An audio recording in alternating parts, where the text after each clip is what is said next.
All right, we live? Thank you. All right, good evening. It's Wednesday, April 9th, 2025. It's 6:30 PM and we're in room 27 of Wareham Town Hall. This is a meeting of the Wareham Finance Committee. And I'd like to call this meeting to order and call the roll.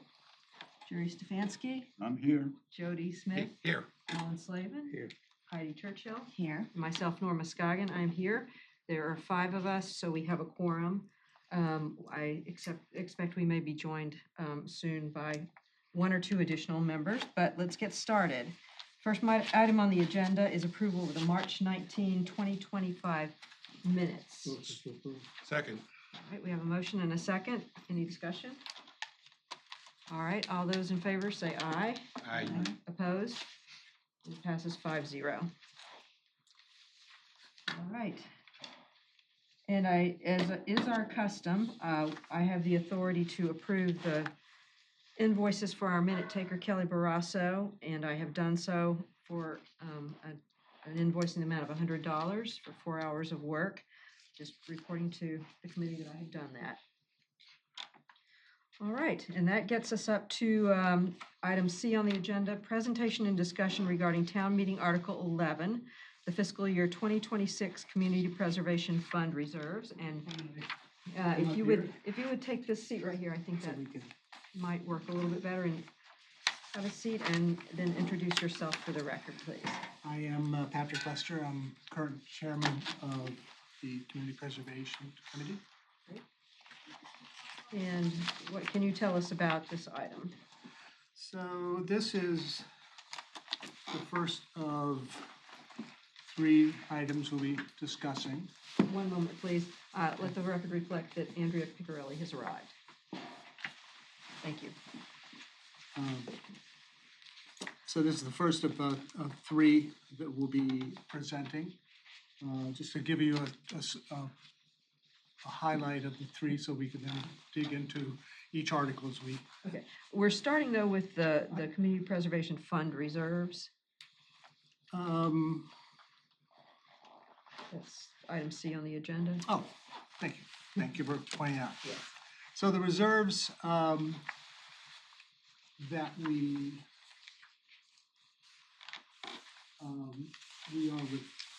are returning those, correct? No, that's a separate I'm one. sorry, So is this that is E? just, I think this is just the designation of the amounts that are $75,000 for administrative expenses, $150,000 for open space. I'm sorry, I did not bring the notes on those, so. It's just standard requirements. Right, Yes, that's the allocation to the reserves that we have approved. And I'll just read out for your benefit. $75,000 for administrative expenses, $150,000 for open space reserves, $150,000 for historical preservation reserves, and $150,000 for affordable housing reserves. That's correct. Okay, and that's just That a is- routine housekeeping matter. Right, that's just an administrative function that we do every year. Anybody have questions about that? What do we have for totals in each one of those accounts now? Not a lot above, we were pretty low on each of those. I didn't bring the Could you get us that information? I can get you that. Thank We were down quite low on 2 of the 3. So I'll get you the details on that. What 2 would those? If The you can remember, if you can't, that's all right. off the top, the open space reserve was low, and the affordable housing was low because we had a lot of activity in those 2. Recently. Thank you. accounts. And a little bit later, we'll be talking about the money that's being returned. Right. All right, so any other questions on that? All right, in that case, let's go on to item D. And, excuse me, let's skip to item E since Derek is not in the room at the moment and he is going to be talking about that. So let's go to item E, presentation and discussion of special town meeting article S11, Riverwalk acquisition, and that's the Wareham Land Trust. And if those additional representatives of the Land Trust would come forward, that would be. I just bumped you. It's okay, it's perfect. You snooze, you lose. And if, Here, no. looks like passing some things out to us, thank you.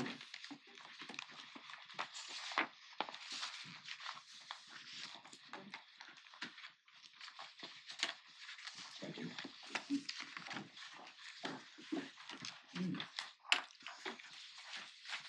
I think it might be most helpful if the applicant could give an overview of their application. Great. And then we can talk about the committee's action following that.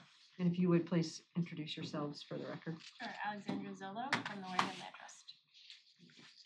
Good evening. I did have a presentation, but logistically it's not going to be up on the screen, so that's okay. We'll go through this quickly. So I am the Executive Director of the Wareham Land Trust, and I am here tonight to share with you the Riverwalk Conservation Area Project. So this project is to protect 19.37 acres between the Weweantic and Wareham rivers. This proposal is structured so that the Wareham Land Trust will own the land and the town will own a conservation restriction or a CR on the land. In order to use CPC funding for a land acquisition project, the town has to acquire an interest in the property. So the interest that the town is acquiring is the CR, or you can think of it like the development rights of the property. The request before town meeting is for 1.2 million, and that is the assessed value of the conservation restriction. The total purchase price is 1.275. The land trust will raise the additional 75,000, and the total project cost is 1.325. So the additional 50,000 above and beyond the purchase price will cover things such as, legal expenses, drafting the CR, shepherding that through the state level, stewardship, improvements to the property. We hope to put in a parking area early on. And I guess it's a little different without my slides, but I guess I really just want to highlight, yes, this is a significant investment from the town. It's a significant amount of money. And to support that, we're applying to the State Conservation Partnership Grant. So that will come with the potential to reimburse up to $375,000 back to the town. That said, we're asking for this project not to be made contingent upon that funding because the nature of grant funding at the moment is tenuous at best. So in closing, I want to express that this is an exciting project. It's a mile of trails. Many of you have had a chance to get out there and see it. It holds important ecological value. It's a space for the salt marsh to migrate. There's not a lot of opportunities left to save land that can provide for as a buffer to sea level rise and the impacts that we're seeing with climate change. So this is an investment that will serve the community and the environment, we believe, for generations to come. And I am open to questions and having a bit of a dialogue. Before we take questions, I'd be interested in what you have to say, Patrick. Sure. So there was a fairly robust discussion in the committee on this. I think one of the things that was important that was raised is this is the largest grant that we would be providing. We normally don't go into this range. We normally have grants between $200,000 and $600,000, somewhere in that range. And so we have had $1 million grants in the recent past. But I think when we talked it through, and there are contingencies as have been discussed, and we talked quite a bit about if this were to not be approved and this would go to an open market, that the nature of this parcel of land to maximize its value would put quite a few houses on the tip of Cromisa. And so there was some question amongst the committee whether from our committee's perspective, whether that was best use of that land. And in fact, putting it into preserved land, given the surrounding properties and its location, made a lot of sense to us. So we did go ahead and I think the fact that there were pending potential offsetting revenues. So I think that all of those tipped it, and we voted unanimously to accept the application.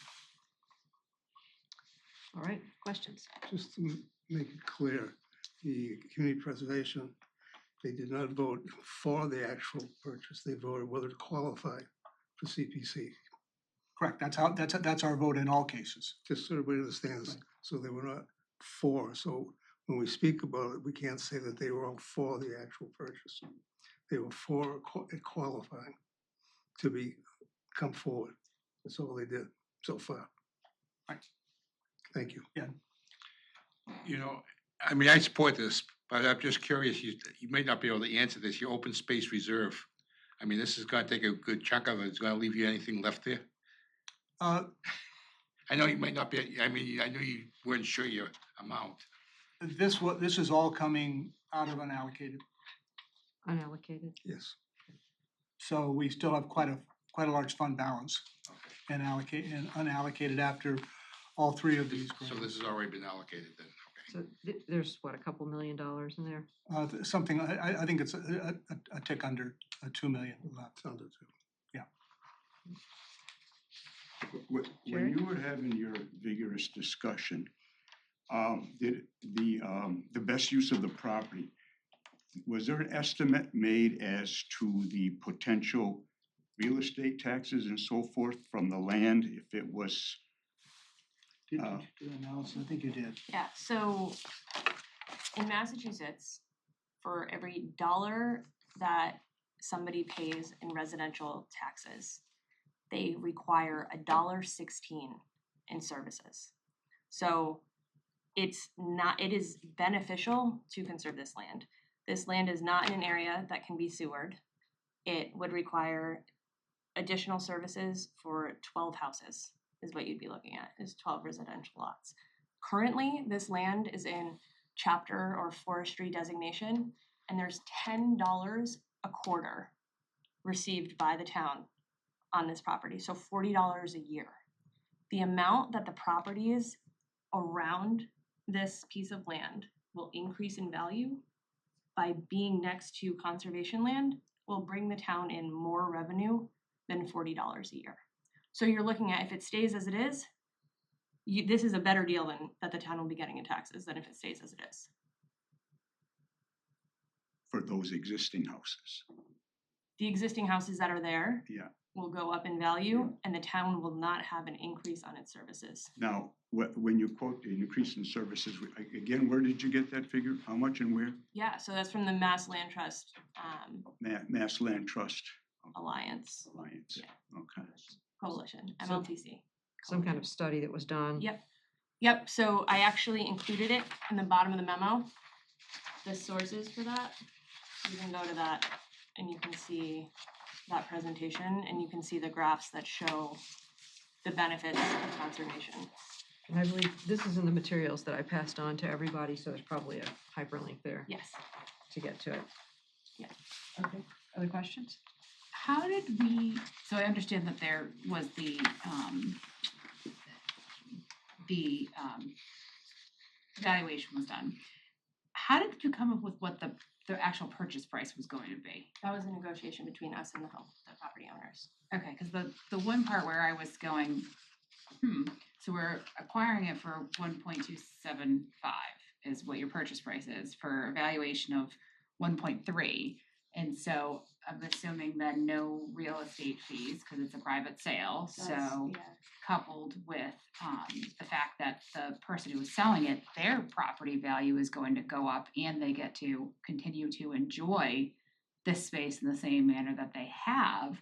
And so I was a little surprised that the ask is that close to what the valuation was, given the benefits that the seller gets by selling it this way, as opposed to a land developer where they get a bunch of they get a bunch of neighbors and they can't use the property that way anymore. So that's, So it's currently owned by a family trust, so Right. there's 5 individuals that own it. So I'm not sure that the current owner would still get to use it in the same way. well, it's, I mean, it's, so we're to say for walking trails, for nature use, for that's how they're currently using it. And correct me if I'm wrong, the trust that owns it, several of those people all have properties surrounding it. Am I wrong? No, I think that's right. Yeah. There's 2. Yeah. 2 family members, sure. They also don't have the responsibility of maintaining the trails anymore, Or the benefit of being able to forest their land, or provide wood for their to- heating. for to exclude things. other people. I mean, it would be, Public. yeah, it would be like a park, a public park. Right. Okay. 50 acres. Oh, yeah. Yeah. One of the visuals that was on the slides that I don't have for you, was to show kind of the patchwork of other conservation land in that area. So it's adding 20 acres to existing about 30 acres. So you're looking at 50 acres of habitat functions that you're really getting, that if that was fragmented by development, there is no place for things to migrate to. You're not getting the nutrient uptake, you're not getting the water reabsorption, you're not getting all those functions that are already happening that we're not paying for, right? Like, it's kind of above and beyond. Do you have any questions? No. I will say that having walked through there at the kind of invitation of the current owner and the land trust, it's already got groomed trails. I mean, it's actually very walkable. It's also a very I would consider it relatively accessible Yeah. in the sense that you could come with your 4-year-old and have a really nice walk in the woods.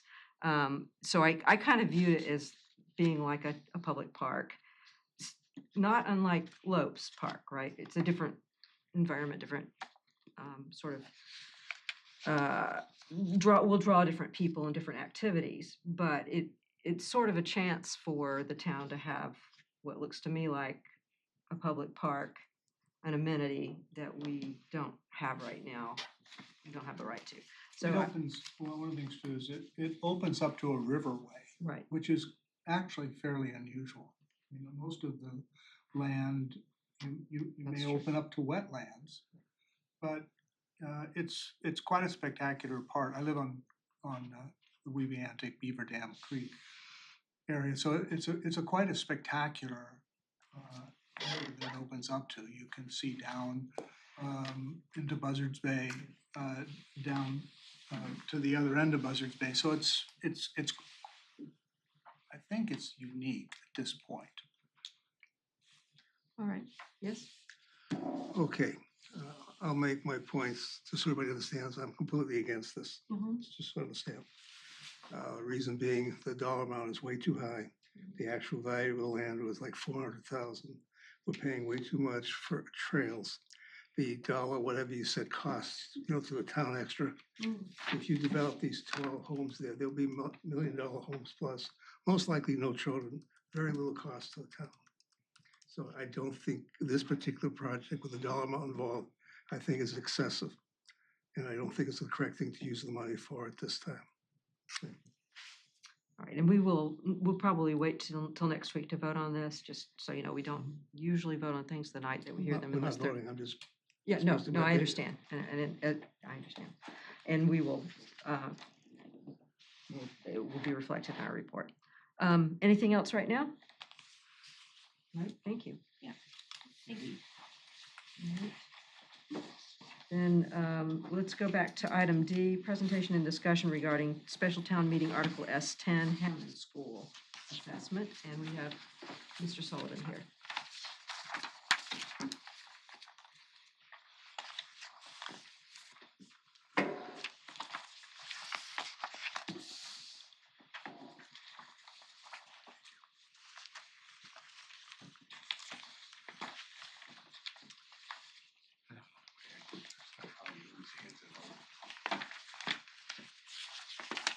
what's that?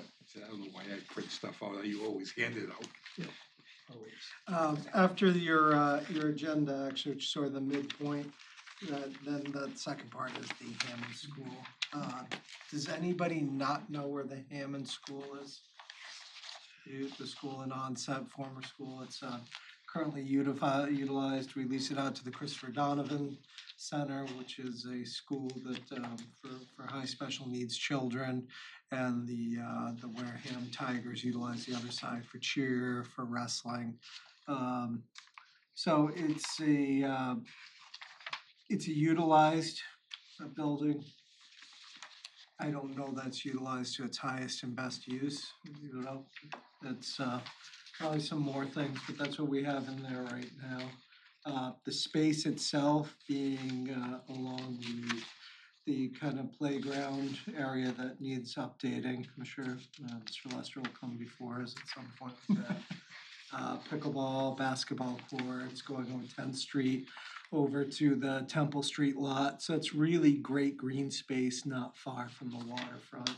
Yeah, so this structure itself, this area, that is something the town should never get rid of. It's a really important location and could be maybe utilized a little differently, but having the green space near those areas, as we were just speaking about, is pretty important. What we're trying to figure out is it is a historic building, so that's where it qualifies for community preservation funds. We're trying to do an assessment of the exterior. We did secure the roof not too long ago, within the last few years, but the external, the shingles, etc., they have become home to birds. They don't pay taxes, so we should probably figure something out with it. So this is really just to get a qualified contractor in to give us an idea of what we're looking at, including taking apart some sections and such. So it's not that high level. So it'd been in our capital plan for a while, closer to 100,000, but we think we can get it done with 60,000. Questions? I have a question. The Donovan School and the Tigers and the services that are being offered there, could they also be offered at Deacon's, and is that in better condition? We have a lot of empty school space right now. Deacon's costs a significantly more amount of money. So right now, we're lucky to have GATRA in there paying what I would say is above market. So I would say Deacon's is something we need to really look at for the future. It's not a good structure. Okay. So I would not move forward with anything. In fact, town meeting turned down the plan for it. So I think we need to do, there's a couple different options that I think we need to move forward on. Right now, it's utilized by a lot of sports teams, which is the area, which I think is pretty important. If you have time, Serpa did a study for the town on the Deacon's School for best use, and it's available. The best use is light manufacturing, etc. Yeah. We just never follow through with it. Is there a long-term plan of some sort for the school in the future? For Hammond? Yeah. Yeah, there's a couple different options, looking with maybe some other organizations for something that would not cost the town money, but could potentially bring things into the community. Yeah, I mean, I say this because I talked to a friend of mine today who is an engineer, and they're doing this to a lot of schools, is converting them into affordable housing. Yeah, I would not recommend it for that location. It's not very big either. I mean, it's 1,640 square feet. No, it's a little bit bigger than that. Well, the 2 floors. Right, you've got, it's, Like, but again, we've brought on the town, we've had 150 units from, over at the, Swiss Landing, no, Woodland Cove. Woodland Cove, Swiss Landing, the town worked on doing the 94 units. 80 Makepeace is doing a roughly 180 project. I understand all that, but their idea of affordable, or my Right. interpretation is 2 different numbers. No, but whatever you put there, art affordables are based on the Boston. I get all No, that. I I'm think just it's saying, important. I'm looking at You the may- Wareham Housing Authority as Right. something coming in and looking at this and, Well, how would they be able to afford it? They can't afford that. Yeah, they would have to, the well, I'm housing. saying manage it and, You- I mean, it was, Yeah. like this guy, I said, you're probably gonna think I'm out of my mind when I ask you all these questions, and he did. But I just thought for another use, I mean, it's, I think that would be, I would have to be blunt, it would be a terrible use of that space for what we're looking at. Yeah, that's the, it's okay, I mean. you know, and I I support, wanted to ask, and that's I've all. worked on affordable housing, I've brought like the Swift's Landing for a space, you know, that was available. But again, keeping that as something that invites people to the area rather than just residential housing, I think is, you know, I don't think that's the best idea. So you envision more of a community amenity of some sort. Correct, amenity, utilizing that. There were plans to try and do something into housing beforehand. The onset fire wanted to put their new fire station there. Again, that space is much more important as green space and such for the community. Yes. One other question. I know when I did research on this years ago, the Hammond family, if we stopped using it as a school, were we required to give it back to the family? No, That's gone? that's not applicable. Okay, I want to make The sure. Hammond family, it was named after a teacher Yeah. who taught there. They did What I'm not just give saying is them that my understanding was that the property would go back if we stopped using it for educational. No, Good, thank you. And to be clear, this is really just a request for money to assess the condition of the building, Yeah. not to decide what happens with it ultimately. all right. You know, I think we still need to secure the structure. That's why we did the roof. There will be more things. The heating system in there is probably older. We'll have to redo that at some point. If I could yank the boilers out of Deacon's and put them in there, I would in a heartbeat. You know, but there's certain things we, you know, that do matter. And that's one of the, I think. Yeah, keep the building tight and secure, We do not need the building to fall down when we own it. yeah, All right. the animals can I do a think- number. Let me just Yes. interject from the committee's perspective. We saw this not in the larger building context, not in the community context, not in its potential use context, but strictly as an assessment. That we don't really, too many of these things, we don't really have a good idea of what the condition and what just the most minimal basic requirements are going to be to make it usable for whatever purpose eventually the town wants.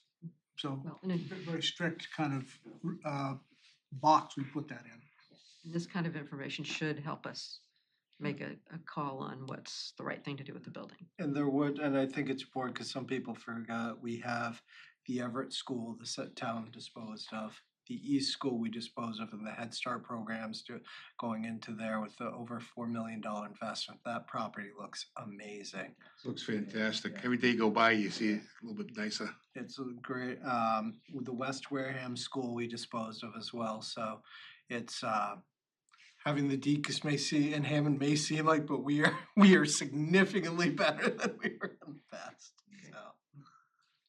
Anything else? All right, thank you. Let's move on to presentation and discussion of special town meeting Article S12, Swift Beach. It's a typo in the warrant. It should be Swift Speech, but the warrant says Swift Beach Recreational Access and Rehabilitation. There's not much that I do which is Swift.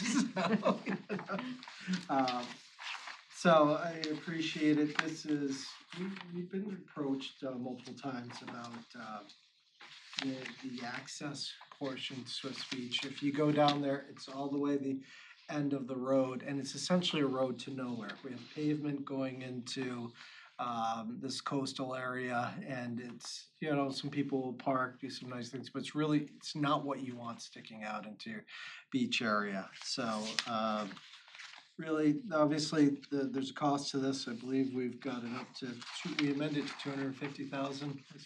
The original was for 150, and the committee urged an increase. They called me cheap and said increase the cost. So what's the goal here? Well, part of it's to restore this, bring a portion of it back to the coastal dune that it is, but also have accessible access for ADA accessibility. It's not right now, once you get down there, the end of it drops off. It's dilapidated, what we've seen for some of the storms, especially those December storms and such, really did a number on the end. Also, when coming down, if you look at it from the existing conditions, you see where sort of the rocks are on the right-hand side. That's an access point, but it is not accessible. So really our goal is to do a couple different things, and by community preservation, it is to restore or upgrade access to a location that's an allowable use. I know that was one of the questions, what is, there's also, what we're going to do is, it is important to allow people to drop off. So we want to create a drop-off area from the beginning, but people should not be parking there, taking the whole time. It should be a quick drop-off, bring back. If you see just kind of an initial mock-up on the last page there, looks like the last page from this section.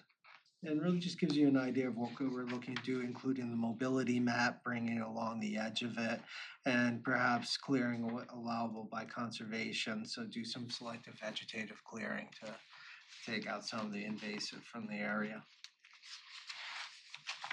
So this would also give a formalized entry point, and I think it's, we spent a significant amount of money on the sewer issue in this area.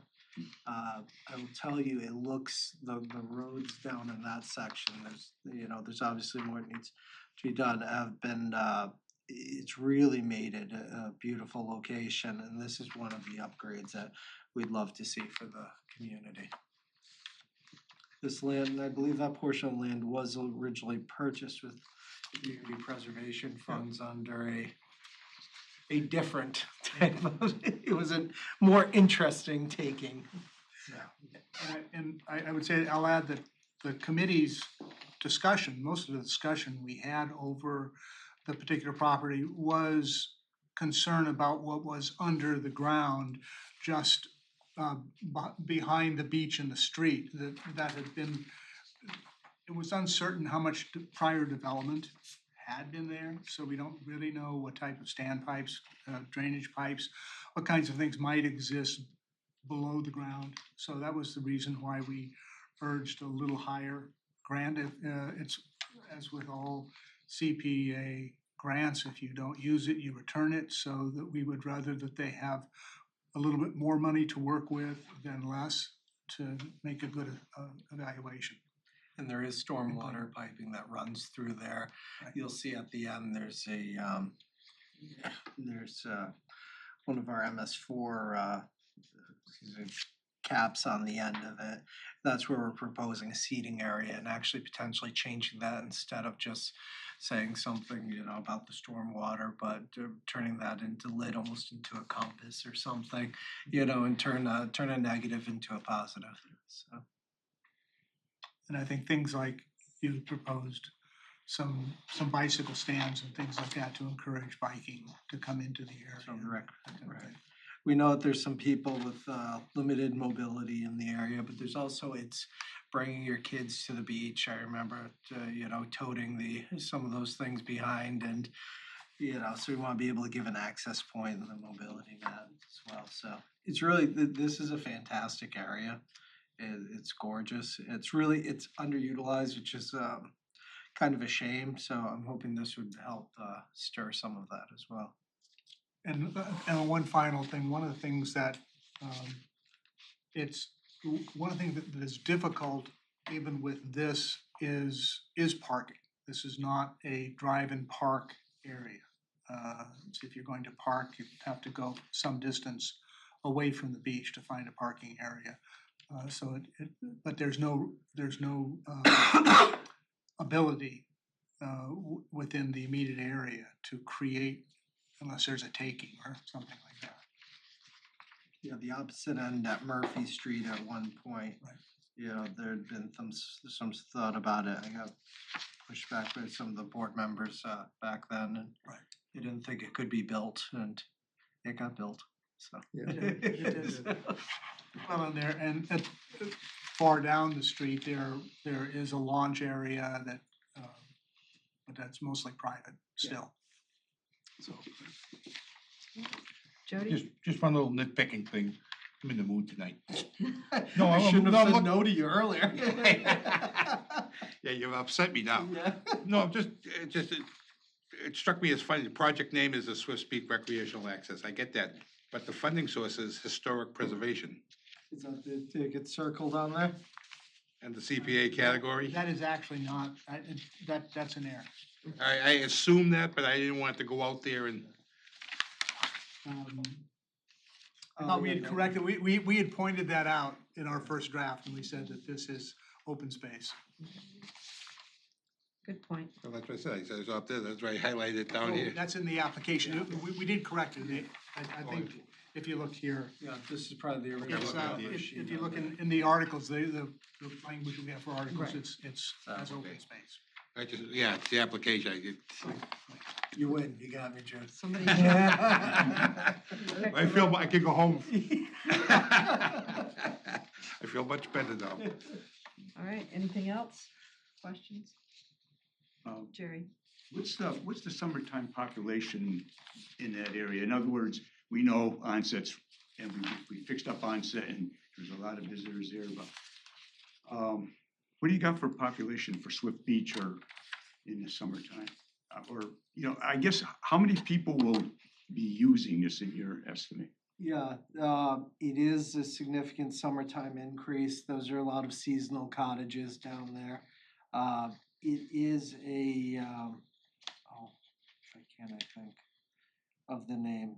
It's a specific designated zone based on the income of the area. It's considered a low income area. And I apologize, I've had to write grants with it listed and written it 1,000 times, but this is, Economically depressed. yeah, it's based on income, it can be race and a couple. Derek, EJ, environmental. Environmental justice. That's community, thanks, Josh. So, thanks, coach. But the environmental justice area, so while this is a summertime seasonal, it is a low income area considered still, so it's a great benefit to give access. Is there any chance of putting golf cart parking down in that area? I know cars was kind of be out, but there are a few golf carts buzzing around. We were just doing so well and you're gonna have me say no to you again. I won't hold that one against you. The golf, and just let people know, the golf carts should be properly registered, they should be street legal. I know all that. Should not be children without licenses driving them, so. I am the no fun police, I'm sorry, so. It's complicated. All right, yes, Just as far as the population base there, it is definitely a walking beach for the neighborhood. And I would say during the summer when the weather is correct, it is about as busy as Little Harbor, population-wise, people there. And plus you have the playground that was completely redone and everything else, so it pulls people in. There is some parking along the playground, but there's a substantial amount of people that bring it there. A lot of grandparents have their grandkids for the summer down there. It is neat. If you drive down on a nice hot summer day, you do see the people just walking back and forth, and there's always some family member that's sweating away, that's towing something, going back and forth, so. But if you couple the two parks, the two beach fronts in Swift's Beach, this beachfront, which is as Mr. Sullivan said, is a dead end of a street, and then you go just down to the east, you have a parking area, larger beach area. The two are not conjoined. You can get it by going over the beach, but there's no way to get between those two properties. You could park in the parking lot, walk across and get to this beach area, but you can't park to it. And if you count those two areas, that's substantial. Because the parking lot gets 2/3, 3/4 full quite often. More questions, comments? All right. Thank you. All right. And that gets us to item G, presentation and discussion of special town meeting Article S13, return unused funds from completed projects. So on that, we have two amounts that we're returning. One is $137,265.12 returned from the Marks Cove Vista grant. They did a good job in negotiating that grant and completing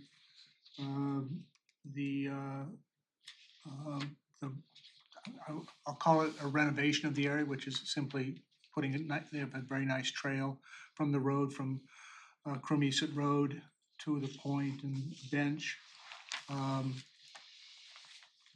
So that is being returned to the. May I jump in Sure. for a second? Identify yourself, please. I'm gonna invite myself. I'm Nancy McHale. I'm treasurer of the Wareham Land Trust. And this is the same model that we would like to use for the Riverwalk, where we've asked for more money. We're able then to obtain a state grant. In this case, it actually paid for half of it, for half of the property. And for the general public, we all know this, but not Sorry. everyone knows that if the money doesn't get spent, it comes back. Correct. Right, It goes exactly. back into the coffers and can be re-granted. Granted, which is terrific. We've done this, 3, 4 times. And at one point, there was a project that was approved for CPC funding, and we returned all of it because we were successful in getting other grants. So I just wanted to let you know that this was the model that we've done before. Thank you. Thank you. So that's one. I don't want to totally speak off the top. If Sandy Slavin were here, she could provide a more detailed, but we have something close to $1 million of unused funds that are sitting on the books. We're not clear whether they will be used. They're still valid legal agreements, but we maintain a very large balance of unspent grants. So that's potential money. We're pressing the grant holders constantly to give us updates on unspent funds. Are So there, that's not uncommon that we get fairly large amounts back. are there deadlines for spending the money? Never? Nope. We'd love to have deadlines. We'd love to have kind of a harassment schedule for the grantees, but and we will probably start a practice of annually having grantees with significant balances come to the committees and just give us a status report on the progress.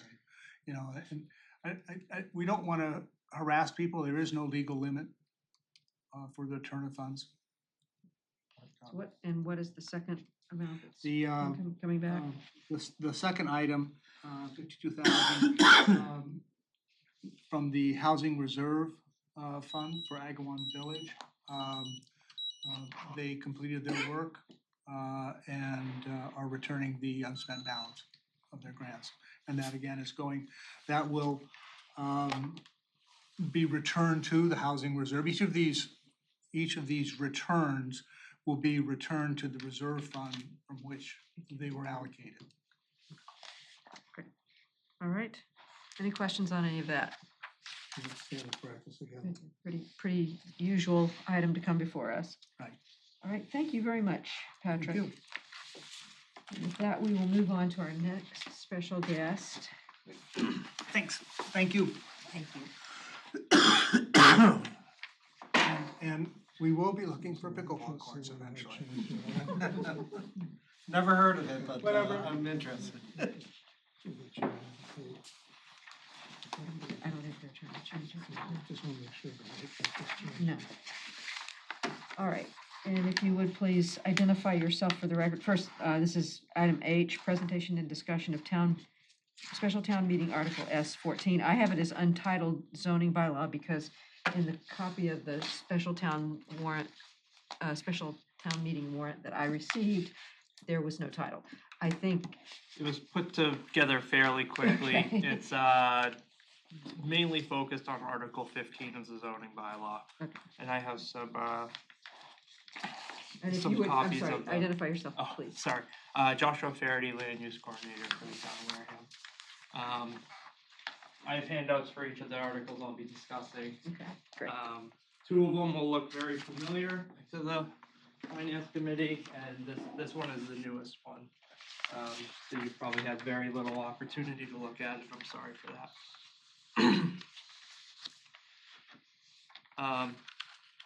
So just speaking to this article, I'll give you a little information about how it's laid out. Any of the black text already exists in the zoning bylaw. Any bold text is being added to the zoning bylaw, and anywhere you see something crossed out is being removed from the zoning bylaw. What has transpired under Article 15, which is the site plan review for the planning board and the zoning board, is that we identified an issue where applicants seeking a special, a site plan review would go in front of the planning board. Their application would be paused if they required a special permit or a variance from the zoning board of appeals. And then they would have to return to the planning board to see out the remainder of the site plan review process. We have identified this as something that could be very aggravating, very cumbersome, very anti-business if a developer had to go in front of multiple boards to get multiple approvals, when really our site plan review process is handled very similarly in front of both boards. Both of the boards use a peer review consultant, Allen and Major, who we have contracted through the town, and many of their decisions would probably end up the same way. The zoning board of appeals finds this as an issue because for them to act on a variance, they would like to understand the full scope of the project and not just hearing a request for the variance and then it going right back to the planning board. Historically, it was the case that an applicant could come in, realize they need a variance, and finish out the entire application process in front of the zoning board of appeals. These revisions were just made within the last couple of revisions of the zoning bylaws. And after seeing the frustration on this is where a lot of the desire to get it changed comes from. So what you'll see under the first bold area there is that we're adding a power to the zoning board of appeals to hear and decide as the site plan review authority. They can now hear applications for site plan review provided under Article 3, which would be our use table and other places within the bylaw. Secondly, you'll see that we have strucken out that the site plan review authority is solely the planning board, just because we're giving that power to the ZBA as well. And then you'll see that we've also struck out the second site plan review authority being the Wareham Planning Board, as provided other places in the article. And what we've done is we've just added new language that will incorporate the zoning board of appeals in needs of variances that they can issue site plan review power, with the exception of any project that is a solar energy generation facility or a battery energy storage facility, and site plan reviews in our Wareham redevelopment zone, which is downtown Wareham, Main Street specifically. And then the last section you'll see is that there is a definition of variances under the site plan review. And what we've realized is at some point the last sentence that we are striking out says that the zoning board can approve a variance, but only for items that are identified in Article 3. And there is no way to identify every potential use variance that comes in front of the zoning board. So we really felt that this addition is very cumbersome to the activities of the zoning board. And it handcuffs a lot of development in town as well. So you're saying, I'm confused about the part that refers to solar energy generation facilities and battery energy storage. So for example, if I was an applicant and I had a solar project I was proposing that required a variance, normally what would happen, I'll say before the revisions of this bylaw, is that I would come into the town, I would propose my application, the building commissioner would identify that I need a variance, and then the entirety of my application would go in front of the zoning board of appeals. What this is aiming to do is to keep all solar energy, large-scale solar energy projects and battery energy storage system projects in front of the planning board. So I think this says the opposite. Um, My reading of this is, with the exception of solar energy type things, applications will remain with the planning board. So it sounds like it's saying everything else stays with the planning board and the solar stuff doesn't. I don't think that's what you meant to say, but I think that's what it says.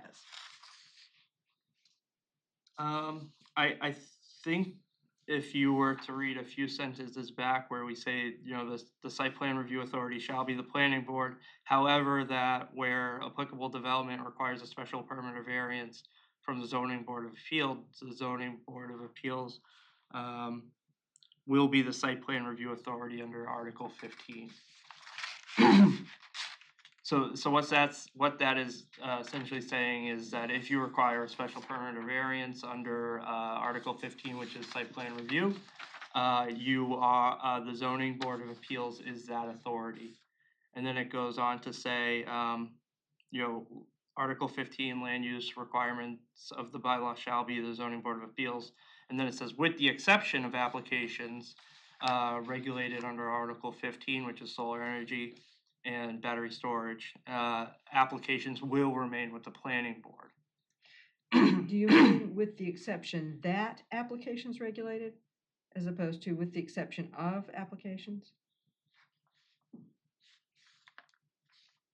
I think that's what you mean. Okay. And I think that is the result, in my understanding of plain English and especially legal language, is that that would have the exact opposite effect of what I think you're trying to do. Okay. I appreciate the comment, and we will look into that further. And the planning board hasn't looked at this yet, have they? No, they are going to be reviewing this at a special meeting of the planning board right before town meeting. So it will not be reflected in our report because our report is going to have to be done next week. Understood. The changes here basically were put in because of what was passed last fall. There was issues. Yeah, it looks like it was last fall. Some of it may have been discussed earlier than then, but the revisions to the bylaw last fall kind of set some of these in motion. And we're seeing some issues with it now in determination letters from the building inspector. Yeah, we have 3 or 4 projects.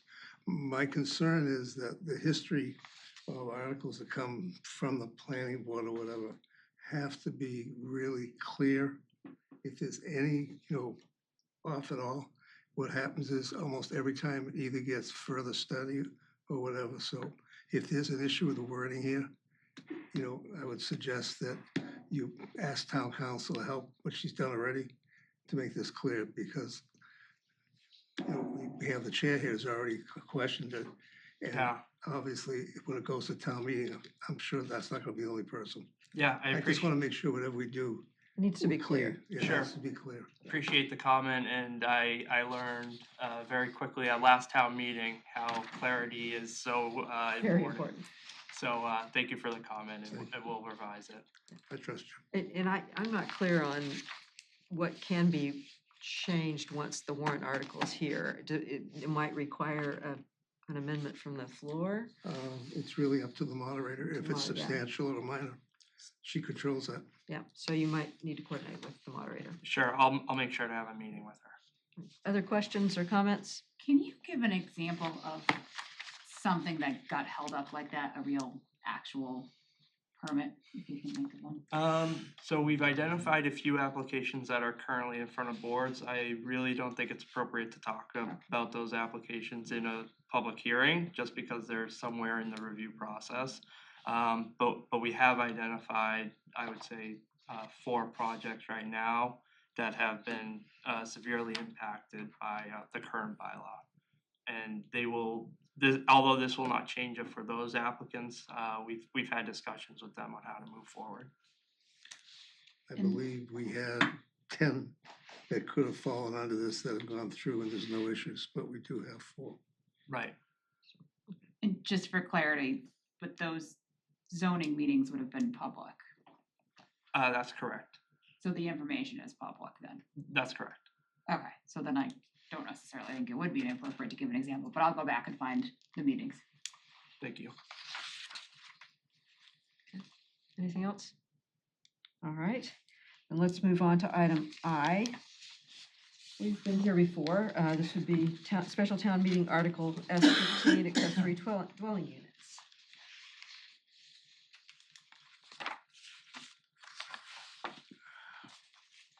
Thank you. I feel like we killed a lot of trees Yeah.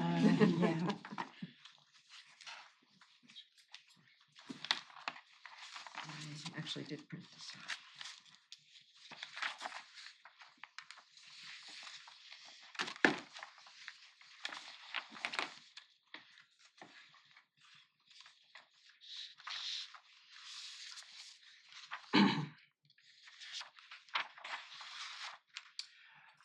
Okay, so accessory dwelling units, I'll give a brief overview about what we're talking about here, and I'll kind of tell you where we've gone since the last special town meeting, just because I think it'll summarize pretty easily.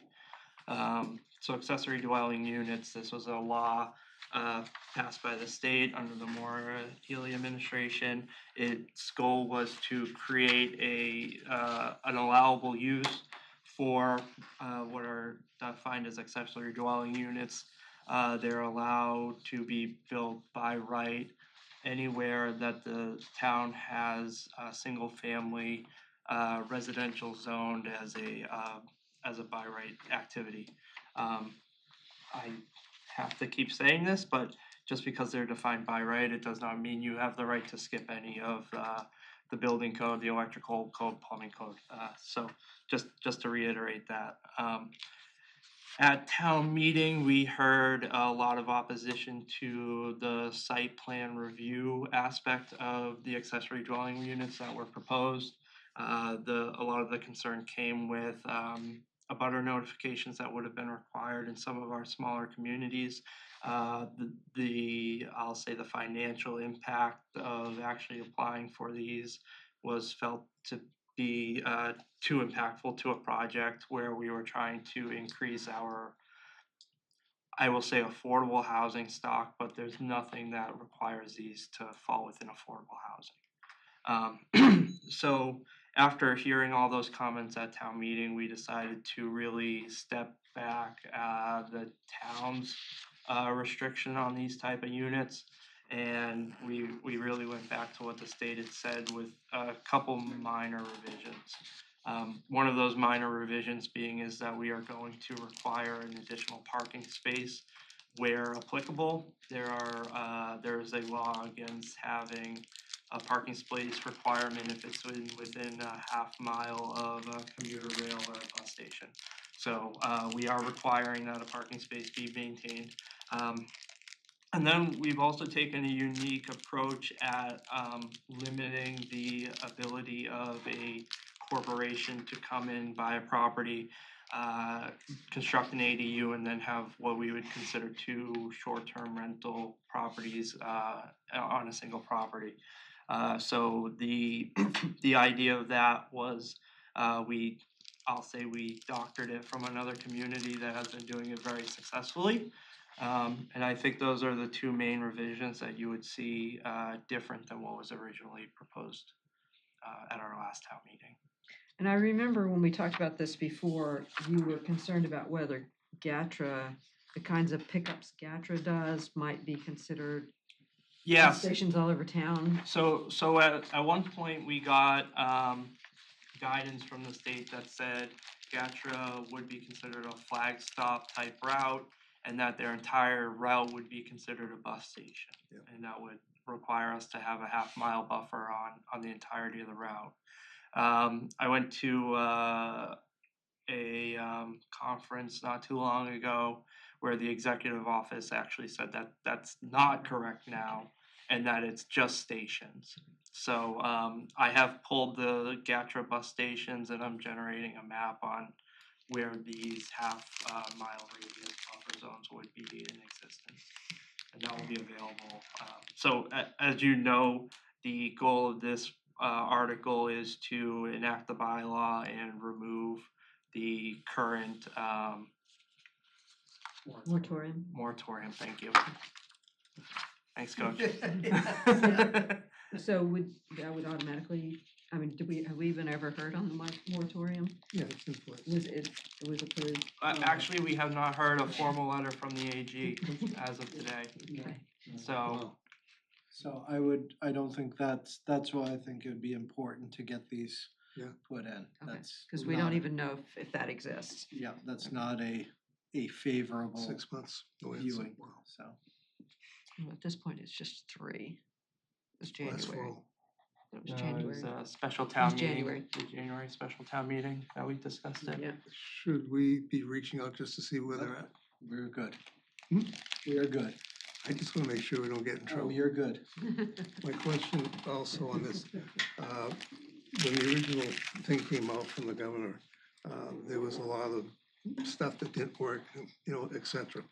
My only concern is, are we as restrictive or more restrictive than the state program that's listed? We are more restrictive on the short-term rental aspect That's of all I it. care about. You're allowed to do that. We are allowed to do that. And I would say the parking space requirement is allowable under the regulations that were provided. Thank you. All right, anything else? Can you clarify the parking just for a second? So there shall be one off-street parking space per ADU. Are there properties in town, I just think about Onset a lot and what a Mhm. nightmare it's become to go down there if you're not a resident. Mhm. Are there properties where there currently is not any parking? And then if they add an ADU, they're still only gonna have one parking, but now 2 living spaces? They will not be allowed to add an ADU if they cannot provide a parking space. Right, but if they don't currently have a parking space, so let's say they come up with a way to put in one parking space in a space where there's already not enough parking. Yeah, that's an interesting take on that. Creative site plan, I guess, would be what it is. I would think it would need to be at least one parking space per unit on the property. I think it would be interesting because what we had is a lot of places did away with their parking. In order to have a little bit of green space and utilize. So if you're now coming for the building permit, what does that mean if you actually have, what's the parking consideration on there? So, And let's say you put it in an ADU that a couple moves into, and now you're bringing in 2 more cars to a place where you didn't have room for any cars. Mhm. Interesting. New zoning article, John. Yeah, that would have to be a global change to the zoning bylaw. I don't think it's something that we could address, just because the state has been very good at telling the communities what we're not allowed to do in these, and really haven't given us much guidance on what we can do. I think maybe that's a question for design standards of our current residential zoning districts, but I don't think it's something that we can address in this. Wasn't there a town just a couple of weeks ago that got a review from the AG on theirs? I thought I read an article about now they expect everyone to go copy it. I think it's very possible, Yeah. just because of before this law became in effect in February, communities that had tried to pass an ADU bylaw, the AG's letters were Yeah, we approve it now, but come February 2nd, you may want to take a look at it because it may not be approved then. So I think we're within a window where maybe there has been an approval. of Because I one. actually thought about you when I read it. I thought, Oh. oh, Josh has his. I It was just a appreciate couple that. weeks ago. I was reading it on my lunch hour. Well, feel free to email me those Yeah. articles. They're always interesting reads. It was interesting that you were not, the law was to be enacted on February 2nd, and you essentially received the guidance about the law right around the same time. Yeah. But you were supposed to make to have your town meeting decisions and such, and it was just, it's really discourteous to the local municipalities at best. Yeah. And I'll be honest, we've struggled through a lot of this one. And the other sad thing is under the Affordable Homes Act, these are not considered affordable. And that's not the idea. Right. That's not the idea. And they don't count towards our SHI either, which was made abundantly clear to us as well. All right, anything else? All right, in that case, let's move on to item J. Special town meeting article S16, solar voltaic installations. And this is also a rerun. Yes.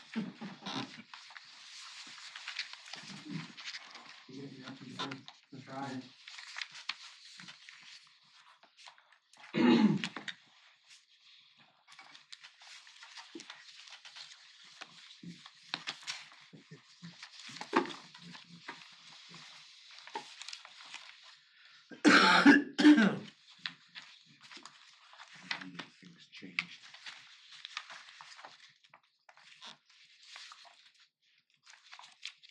So, coming before you again is a proposal to limit the amount of solar development in town strictly only to the business development overlay district.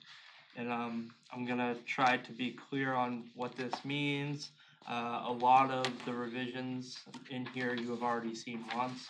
It is what went before town meeting. There was one or two changes, and I'll just highlight those instead of going through the whole thing as well. So again, this is limiting large-scale ground-mounted solar energy facilities, and we also encompass battery energy storage facilities under this as well.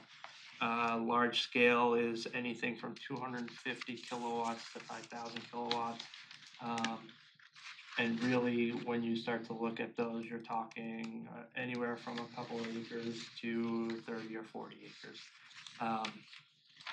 So you'll see the use table has just been updated to basically say no to everywhere in town. Again, we're only putting it within the business development overlay district that we are abbreviating to the BDOD. The BDOD was established in cooperation with the 80 Makepeace Company. We've heard some comments about whether or not this is considered spot zoning, but the fact that it's already been developed as an overlay district and approved by the AG kind of nullifies those concerns. Under 594.3, this is one of the changes that you probably did not see at the last one. We have decided to cross out 2 of the restricted siting exemptions. Number 5 is public utility solar energy facilities. When we look at the definition of what a public utility is, it's basically any entity that wholesales electricity back to the grid. So basically allowing an exemption for them from the bylaw would say you're a solar energy facility, you're a public utility, you don't have to meet the standards of the bylaw. So we had to remove that. And then the other one we removed was ground-mounted solar energy facility sited on land that has previously been disturbed. We felt that that was just too broad and open-ended that someone could probably make a pretty easy argument to say that a lot of parcels are already disturbed. So we felt removing those 2 things was only a benefit to the article. And then I think that really covers every of the new proposed changes. Understanding that maybe I wasn't clear about what the actual goal of this was at town meeting, I've put together a quick PDF that I would like to share.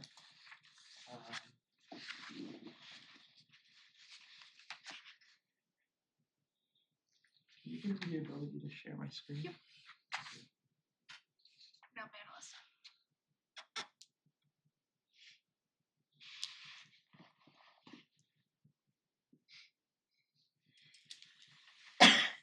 Excuse me.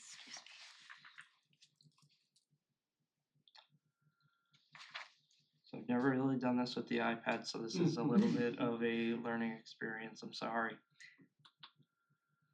There we go. Okay. So again, this map should look fairly familiar. It was presented at town meeting. This is the green area here is where we allow solar energy facilities to be permitted by site plan review special permit. The area here in yellow is the business development overlay district where we would like to really restrict all that development to. And then I put together a little bit of, I guess, an informational section here. So what it says is 22,354 acres is the land mass of Wareham. Currently, you could allow solar development within 16,000 acres. The new BDOD allowance would be 1,300 acres. So we're going from 72% of Wareham down to 17%. I'm working on the current map, but if I were to pull this back up here, okay, you see my cursor. Our zone 2 wellhead protection area kind of is this teardrop shaped area that comes down and back up here. The current proposal allows for solar development entirely within the zone 2 wellhead protection area. The proposed area removes it entirely. And if I was able to show you a map of the Plymouth Carver Sole Source Aquifer, it would basically be a line that runs down here and then follows the Wee-Wee-Antic down, and everything to the right-hand side of the Wee-Wee-Antic is the Plymouth Carver Sole Source Aquifer. Now, we didn't remove it entirely from that, but there's a vast reduction in the amount of buildable solar in that area as well. So I'm still working on gathering some numbers and generating some maps, but I'm hoping it's more clear at town meeting. Communication's important. Yes. All right. Yes. The solar field that we have on Seth Toby Road, basically Eversource bought the land, put it in, and told the town, we don't have to have you approve anything, and that's how they did it. They went in and they basically bypassed even like the electrical inspector coming in, etc. So with this change, does this change that so they can't not do that anymore? I believe it does. I would have to look at the size of that solar field to really get into the numbers. I don't know if It's it large. falls within the large, but I think that was also permitted at a time when the town wasn't really looking at regulations for these as well. I think they were working off with the state regulations. Yeah, and That's one of my concerns is that, you know, the state government is doing things, I believe, Derek, is it gonna be a state agency out of Boston that takes away the site plan review? Is it for solar or housing? There's a proposal for that. Proposed, yeah. yeah, there's a proposal that basically says that there would be one governing body to oversee all solar development, Yeah. and a lot of this, I'll say, control is going to be taken away from municipalities. And they've done so well with the Canvas Control Commission. Don't even go there. The only reason I bring it up is I'm concerned because, you know, we're trying to control what we have, and we're a prime target for, you know, solar because of the cost of land, et cetera. And if the state does do this, then we lose all control. Yeah, I would have to agree. Thank you. Potentially, yes. All right. Other comments, questions? What is a comment? I think at the prior town meeting, I think the presentation left people are a little confused, and I think you've done a much better job in preparation. I've seen some of your other meetings, so I've seen where this has been going. I think the support was there, but just left a few questions in their minds. Yeah, and You know, and I think you've admittedly, kinda being addressed that. new to presenting at town meeting, I think there was a lot I learned from Yeah, the we prior learned. one. So, Yeah. thank you. I'm sorry to interrupt, but it was, to your point exactly, some of the reasons people said to vote down the article were actually reasons you should be voting for the They article. misunderstood. Yeah. They misunderstood. Yeah. Confusion. Yeah. in the Yeah. background. Yeah, shame on me for not getting some of these slides in front of the town meeting floor. I've learned my lesson. One comment that I would make in relation to that, because that was definitely how I had read that room, is one of the biggest fears we heard out of that was about fires. And the one thing I have to say about the area that's been selected is it's not completely encompassed by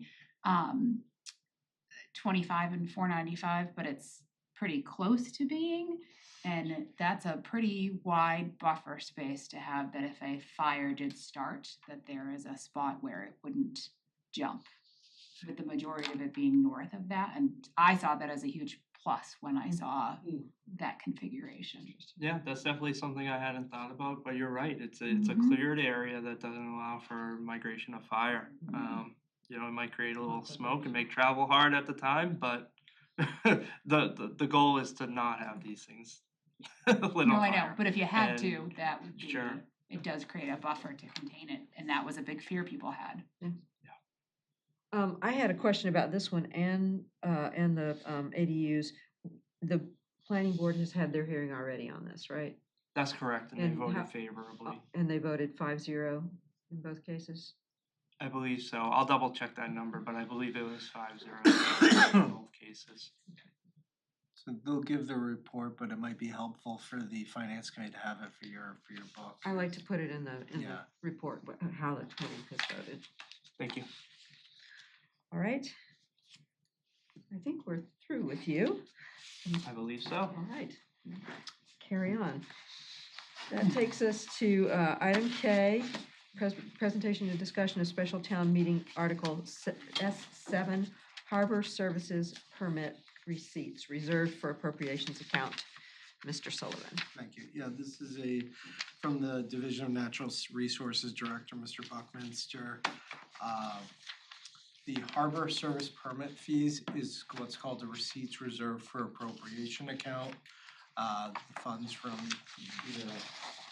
the fees on some of the boats, the moorings, they all go in there and can only be used for certain things. It can't be used for police, teachers, anything. It's related to the harbor services. So they're seeking $47,500, I believe. I checked the account today. There's a little over 600,000 in the account, so this isn't draining it down. We're also gonna be using that to pay, we pay for that out of the budget for the debt service on their new boat. So, they've increased some of their fees, and just double checking, this isn't drawing down and bringing us into a tough situation, so I think it's entirely appropriate. It's doing engineering for the dredge around the onset pier, and also redoing the harbor management plan, doing the engineering for that. They'll then go to I think he wanted to go to Seaport Council for a grant on there, and then use some more as our 20% match. So it's entirely appropriate funds. I was trying to remember, I thought there was one other thing, and I don't, but I thought these were the two main ones, and I didn't have a copy of the article submission. The article just says $47,000. Yeah, so. It doesn't yeah, say what usually it's for. He does a nice job, usually copies me on the emails when he sends it in with the explanation, so but these were the main points that I remembered, so, and everything seemed appropriate and within line. It's the main idea here is that it's money from harbor activities Right. that's used for Harbor activities, Yeah, right. we're not buying tiddlywinks with it or something Right. like that. giving the town administrator a bonus. Don't even say that. The Finance committee would never allow that. Yeah. Already run out of town. All right, any questions or comments on that? No. All right, then let's move on to special town meeting Article 8, the building lease. So that, I understand it's pretty generic, so it could cause some consternation, so I appreciate the ability to explain it. We currently have, going back, 20 years to the old, Mike Hartman signed the original lease on this. Inside this building, there's little mini cell phone towers in the attic area, including some of the cupola. They did change some of those out. That lease is ending. It's currently T-Mobile has it. It's under another name. In order for us to continue a lease, we need two things. One, the permission for town meeting because it's going in excess of a certain duration of time, which I believe is 10 years. So since we're probably going out for 20 to 30-year lease on something like that, and then if town meeting approves it, I can then put it out for bid. So I can't guarantee it's the current organization or anybody else. So we're not leasing out floor space or anything. It's up in the attic and the cupola, and it's pretty much space that's already been dedicated to this for decades now. And I was trying to remember, the original lease was $1,800. It's been compounding. I thought it was closer to 26 now. I couldn't download the receivables off of it, so. So it gives us some monies for really not that much impact. We're not giving up a lot of attic space that we Yeah. may need for something else. Yeah, no, and it's pretty, I'm terrified of heights, but I've gone up to the cupola once and made it up there. It's pretty neat, so. All right, questions or comments? Will T-Mobile, if you decide not to go with the T-Mobile proposal, will they come and remove their equipment? By the lease, there's certain standards that they have to adhere to for decommissioning. And as far as asking others to submit proposals, would they be cell phone carriers, AT&T, that? It could be. I'd try and structure, what I would do is take it based off of the existing lease and that's really what we're trying to have happen. In other words, I don't want to have a 50-foot tower put off of this building. Right. But I do think that's probably what we're looking at is more of the cell phone. And this could be, that's why a long-term duration in 20 years, these fixed cell towers may not really exist.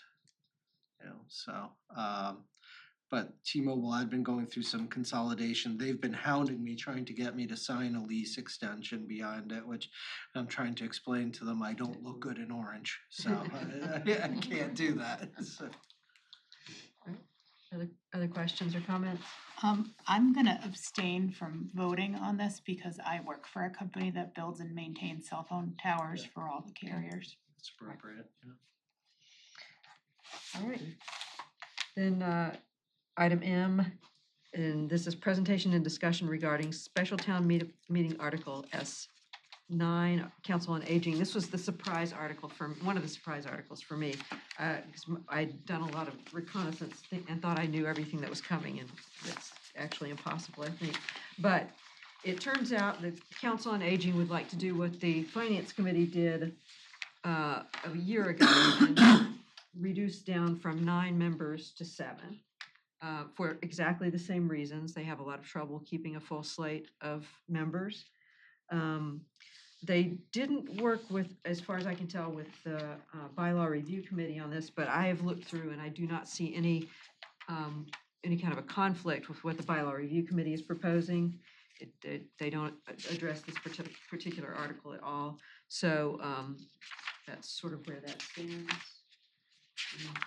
Thoughts or questions on? No, I think a membership type thing is very generic. It's not like going reinventing the wheel. No. And both Sharon Rice and the chair of the council were away on vacation, separate vacations, I believe. Let's not start any rumors. This week, so neither of them could appear, and since I didn't know till the last minute this was coming up, I couldn't schedule them earlier. But I think that's pretty straightforward. And with that, we can start to take some votes on these articles. I sent out today the vote grid. The select board has voted on a couple of things, but not very many at this point. I assume they're meeting next week and will get the rest of their information to us. Our votes, of course, are completely independent. Ordinarily, we don't vote on something the same week that we hear it, but I think on certainly the ones that Derek presented tonight, I think we should wait on the CPC and the zoning matters. But on the rest of them, I'd like to go ahead and get through these and vote on them. And then next week, we will hear from capital planning, which I think had their meeting today. And we'll get that and the union contracts, and that will be it. So next week should be a fairly short meeting. Yeah, the special town meeting has a lot of capital planning. Yes. As of today. Yes, okay. All right, so if we can start with Article 1, and what I'm gonna ask for is for someone to move favorable action and someone to second, and then we'll quickly discuss if we need to those matters. So Article 1, election of officers. I move for positive recommendation, Favorable action. favorable action. All right. Is there a second? Second. All right. Routine matter. I assume nobody needs to talk about this. All those in favor, say aye. Aye. Aye. Opposed? Abstaining? That's 600. I move Article 2 for favorable recommendation, action. Second? Second, sorry. This is the recurring business. All those in favor, say aye. Aye. Opposed? Abstaining? It passes 600. I move Article 3 for favorable action. It's compensation of certain elected and appointed officials. It's basically our town moderator. Is there a second? Second. All those in favor, say aye. Aye. Opposed? Abstaining? Passes 600. I'd move Article 4 for recommended favorable action. This is the revolving funds, fiscal year 26 revolving funds. In one comment, I would still like to see the balances. Okay. Thank you. And get you something for the night's over. Is there a second on that? Second. So we have a motion and a second. All those in favor say aye. Aye. Opposed? Abstaining? It passes 600. I move Article 5, recommend for favorable action. This is occasional reports. Second? Second. All right. All those in favor, aye? Aye. I'll abstain since I have to do the report. Okay. Is there anyone against? Okay, so it's 501. All right, we're gonna skip 6 and 7. We have the EMS services budget, Article 8. I move for favorable recommendation, Article 8. Second. All right. Any discussion? All those in favor say aye. Aye. Aye. Opposed? Abstaining? I move Article 9, recommend favorable action.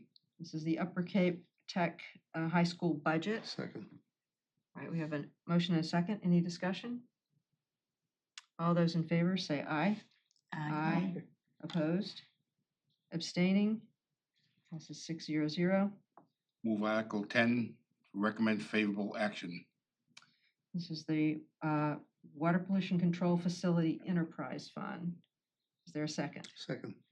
Is there any discussion? All those in favor say aye. Aye. Aye. Opposed? Abstaining? Passes 600. All right. He just, Yeah, let's You, skip that one until next week, okay? So number 12 move Article 12, recommend favorable action. is the transfer of McKinney-Vento funds to the transportation receiving account. Second. All right, any discussion? All those in favor say aye. Aye. Aye. Opposed? Abstain? Passes 600. We'll hear the union contracts next week. Mhm. We'll hear, so the 14 and 15 are the matters that Alan presented last week, the bylaw and charter amendments. Let's go ahead. Jefferson, I'm sorry, I'm expecting 4 units available next week, but there are 4 others that could be right up to the 11th hour. And it's the way it is. Just do it before town meeting, that's all. And we will have, as usual, a short meeting scheduled right before town meeting if we should need to deal with any of these matters at the last minute. All right, so Article 14. Oh, okay. I move Article 14 for recommend for favorable action. Is there a second? Second. All right, any discussion? This is the bylaw amendment. All right, all those in favor, say aye. Aye. Opposed? I have to abstain. You're gonna abstain, 5-0. It's my article, I have to present it. All right. Article 15. Move Article 15 for recommend for favorable action. This is the charter amendment on the composition of the capital planning committee. Any discussion? Need a second on this from somebody. Oh, sorry, yes, second from Heidi. All those in favor, say aye. Aye. Opposed? Abstaining? Abstaining. 5-0-1. That gets us through what we can talk Article about. 16, we want to do something with that? Oh, yes, I'm sorry. Yes.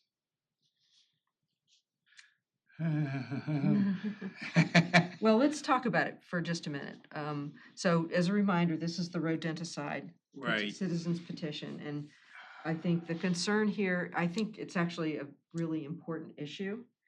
But I think the concern here is that we probably cannot do what is being asked of us. I don't think legally we're going to be able to do that. I mean, I think it's a great idea. I think the states eventually, I said eventually, I'm not gonna say it's gonna be this year or next year, but it's gonna take some kind of action on this, but I think, I mean, one option here is to A just motion for no action. or no move action. move it on to town meeting. I think it's partly going to be up to the moderator as to how to deal with It this. has to go to town meeting and the moderator Right. can do it because it's a Right. citizen's petition. Right. so I'm So gonna make a motion on Article 16 that we take no action. okay, is there a Second. second? There's a second. Moved and seconded. Any discussion on that? All right. All those in favor say aye. Aye. Opposed? Abstain? No action. 6-0-0.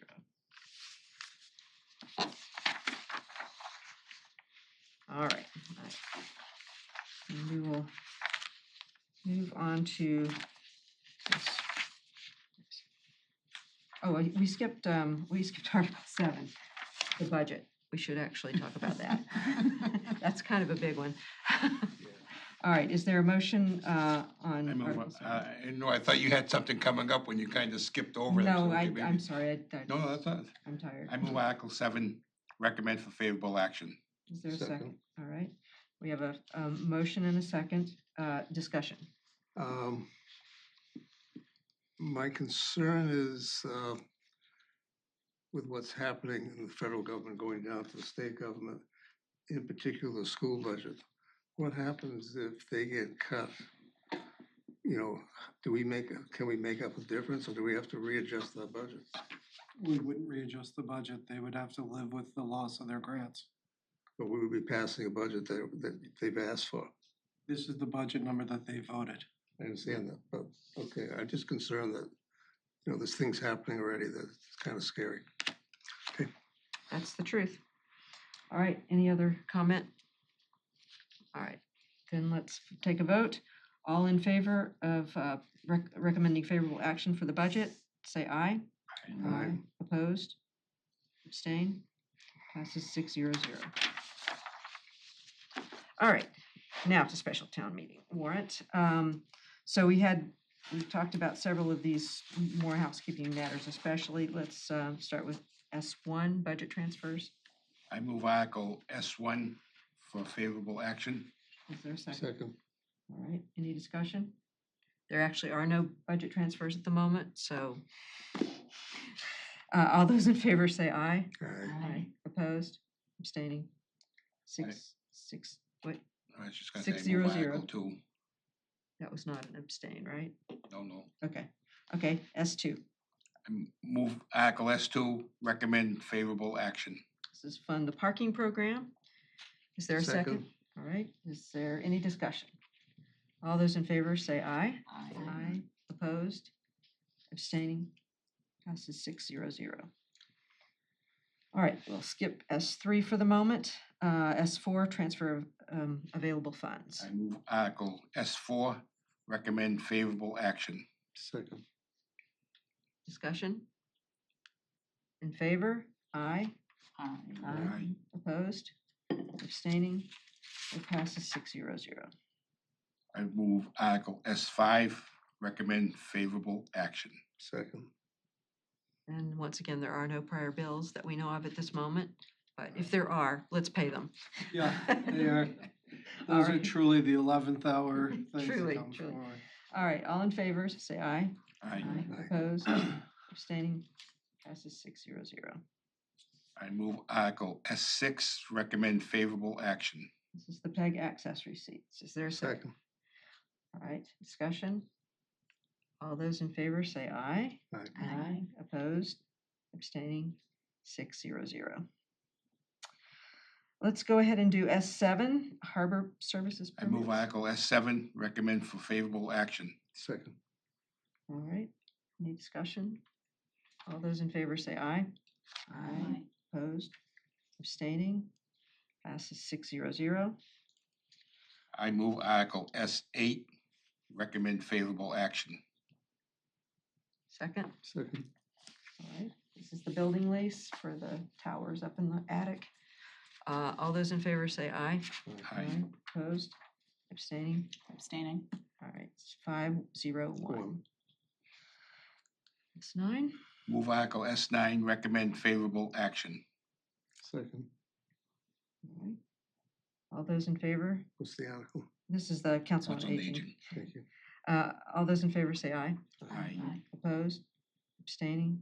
6 0 0. All right, let's skip the CPC articles and take them all up next week. Yeah, they're meeting actually on Monday, just so you know, I got a notice. They haven't voted on any of them as far as whether they're in favor or not. Oh, okay, So good to know. we'll have that on Monday. Yes, that will be helpful. And let's hold off on the 3 zoning bylaws as well. Yeah, they need to clean up the language. Now, down to the bylaw review committee matters. S17 is the first of those. Don't know why the color is different on this chart, but I could pink. move Article S17, recommend favorable action. That's a second. All right, is there any discussion? This is the non-substantive revisions for the bylaws? I haven't had a chance to review them, so I'll probably abstain. Okay, that's 'Cause fine. I haven't gone through them. All right, all those in favor, say aye. Aye. Aye. Opposed? Abstaining? Abstain one. 5 0 1. Adoption of gender neutral language. Move Article S18, recommend favorable action. Second. All right. Any discussion on that? All those in favor say aye. Aye. Aye. Opposed? Opposed. Abstaining? 5 1 0. All right, S19 are the additions, the bylaw additions. If people are more comfortable looking at this another week and talking about them, then that's okay with me. I don't know what the will of everyone is. I'm more comfortable, just make sure we actually read what we're voting on. Is everyone comfortable going ahead on this tonight? Okay, let's have a motion on that then. I move Article S19, recommend favorable action. Second. All right, so this is the additions, the bylaw additions. All those in favor say aye. Aye. Opposed? Abstaining? Abstain one. 5 0 1. And S20. I move S20, recommend favorable action. Second. This is the deletions. All those in favor say aye. Aye. Opposed? Abstaining? Abstain one. 5 0 1. All right, I believe that's pretty much the business for the evening. As far as what's coming up next week, we've kind of already talked about that. We will have the union contracts as they exist at that moment. We will have the capital plan information. We will vote on the remaining matters. I have got the report well underway, and we'll have it ready to be completed on Thursday, the 17th, because the 18th is a Friday and Monday, the 21st is a holiday. So in order to get it out to the public, it will of course be online. A copy will be down at the town clerk's office. Copies will be in the select board office, and select board members will have copies. And that is the plan. Any questions on any of that? There we go with the phones. That's the way. I guess it's time for the meeting to be over, right? Sandy Motion to says. adjourn. Is there a second? Second. All those in favor, say aye. Aye. Opposed? All right, we are done. Thank you.